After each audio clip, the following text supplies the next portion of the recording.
It's kind of a joke at Boeing. When you retire, I had a good friend who worked 40 years and gone a year after he retires. I mean, you work your whole life.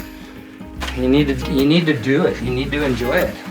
Hi, I'm Joe. I'm 66 years old. I live in Lakewood, Washington. I've lived there my entire life around my parents and my wife's family. We grew up together. We were married 42 years, together 49 years. We have 2 children. I have 4 beautiful granddaughters. Spent a lot of time all over the world working for Boeing. Spent my whole life outside.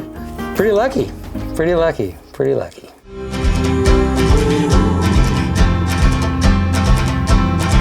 You ought to know that you're my best friend. I need you more than kites need wind.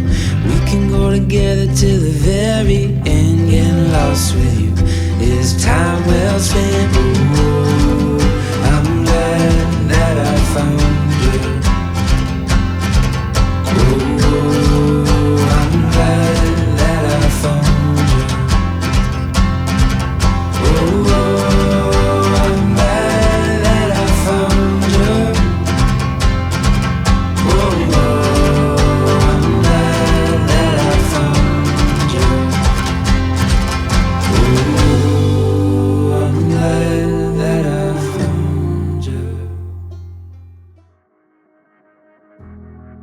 You were telling me earlier about a cool story when you were in 7th grade. The first time you went backpacking. That was like your very first experience backpacking, up into the mountains.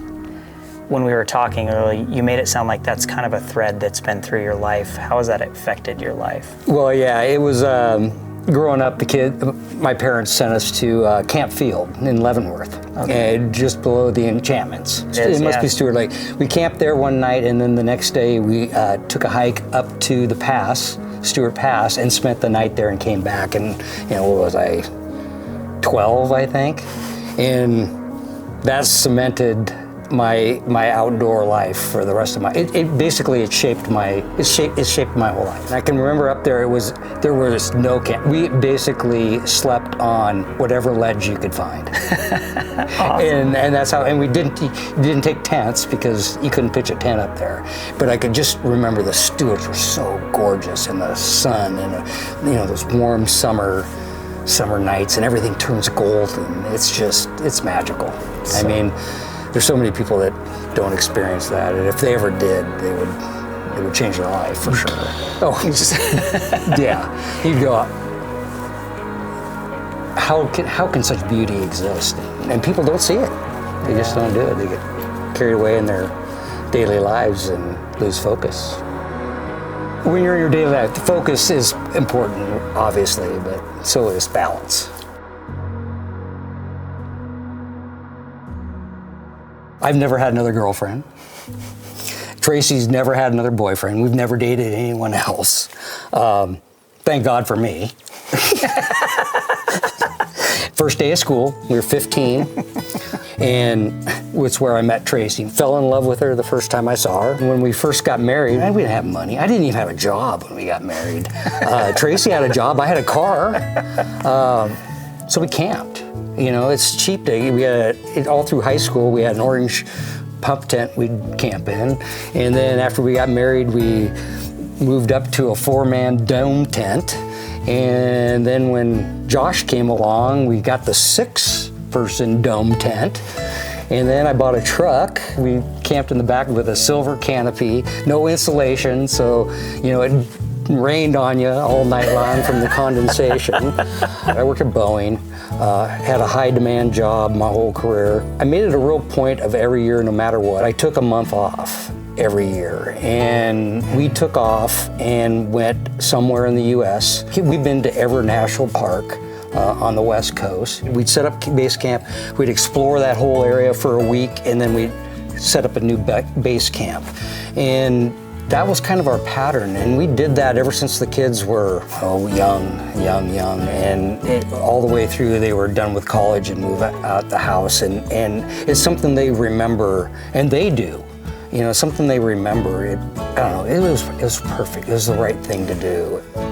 Something that I'm pulling out of as you talk about that any of us that have had kids that turn into teenagers, it's like that space when they're kids, it's like really easy to connect. They want to be around you because you're still cool, because they don't have that many friends yet. and then they go through that space where they want independence, right? They're growing out of that. I got Calvin that's here with us today, right? He's eventually growing out of that. But what do you think it was? It seems to me that you did a lot of stuff along the way. That's the weird thing. He never went through that rebellion stage. I started Josh started hunting with me. I started taking him when he was about 6. And about 9, he carried an empty BB gun, and then 10, he carried an empty .22 rifle. I'm a big game hunter, and so I hunt deer, elk, bear, and cougar. Just something, nonchalant. Yeah, I spend a week with Josh, 2 weeks hunting every year. He's 37. How many parents get to spend a week or 2 with their son every single year? And a lot of times it's just us. So the first 2 days are always kind of that chit chat kind of thing.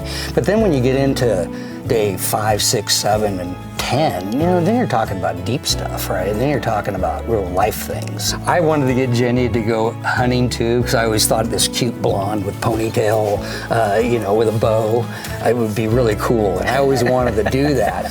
I think I asked her when she was young, and she goes, yeah, but you and Josh go out, and if I went with you, who would be here with Mom? Between Jenny and Josh, I'm just totally blessed for sure.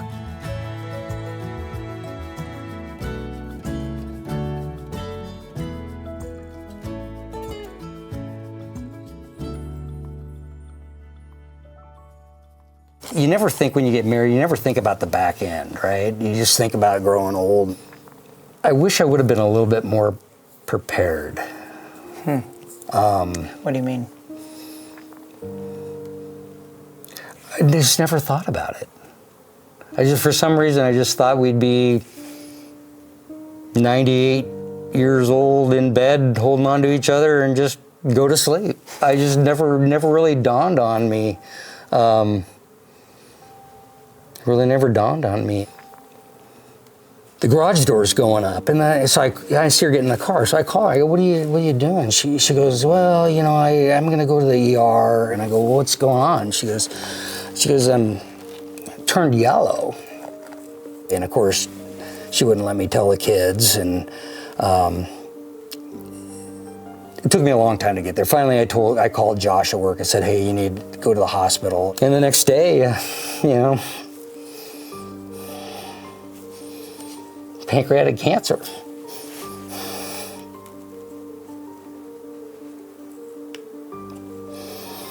Out of the blue.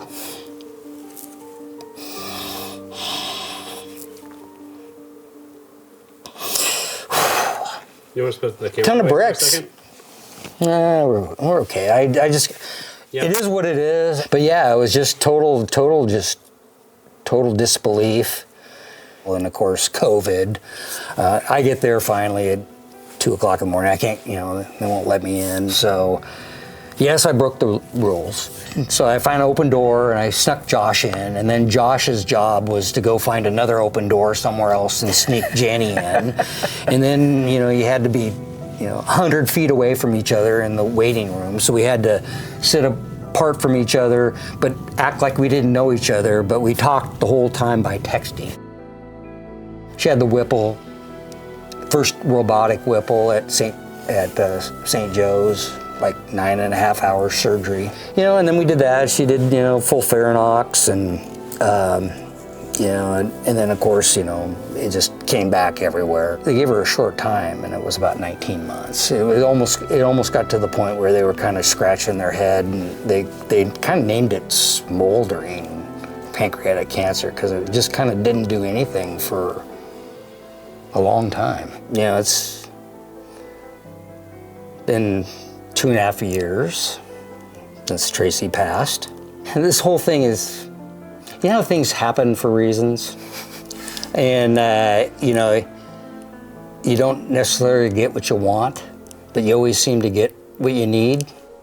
You get to look back at that and you get to see, obviously that time period was brutal, I'm sure. I don't know, I haven't experienced it.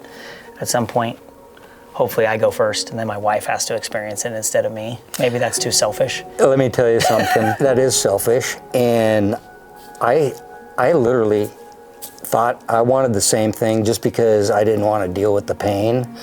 But I tell you what, knowing the pain, I never would have wanted Tracy to go through that pain. There's no way. There's no way. It's brutal on us, but Yeah. I don't want to curl up in a ball. That's just not me. I've always been very self-reliant, very. I just like to move, right? Movement is life, and I don't want to change. That's me. That's me. I'm molding my new life. So I went back to Florida and did consulting work until June 6th is when I decided to retire of 24. And then on June 30th, I started the Pacific Crest Trail. And it took me 135 days. I've always felt, closer to God when I'm outside. I mean, it's just been one of those things, it feels like church to me. And now it just feels even more like church, and I feel closer to Tracy. It's amazing. It's a unique perspective that you have, and I don't think it's one that's easily earned. It's to be able to look back and go, I'm so happy I have that to carry with me forever, as opposed to I'm so angry that I didn't get this. And I think there's a big lesson there for me personally, that spending the time and creating the connection is one of the most important things we can do. The hard work that I and Tracy put in, the hard work we put in raising a family, you really start to reap what you've sowed in your family. Now, if I didn't have that now, I don't think I could, it'd be almost unbearable. Those emotional and spiritual touch points and connections that you create along the way are what really give it meaning. And I think it's beautiful that now it's a Grit Overland Link, right? That's how you're getting out, that's how you're doing the things, but it was in a tent at first. It was in your home, right? It was in the Ford, and then it was in the trailer with the family, and going and spending that month every year and spending that time and that investment to create the connection. And I think that's what's beautiful, right? That's what I love about what we're doing. This is right? So this cool. is the point of Out There with Grit, is go connect in a place that we can find that we love, whether it's on a whim or someplace we've been to a bunch. So thank you for sharing that. I think it's huge. Now that, I'm by myself, I'm not by myself. She was very specific what she wanted for my life, so I'm gonna honor her. I realize I have a new life, and I had a great life. Pretty lucky.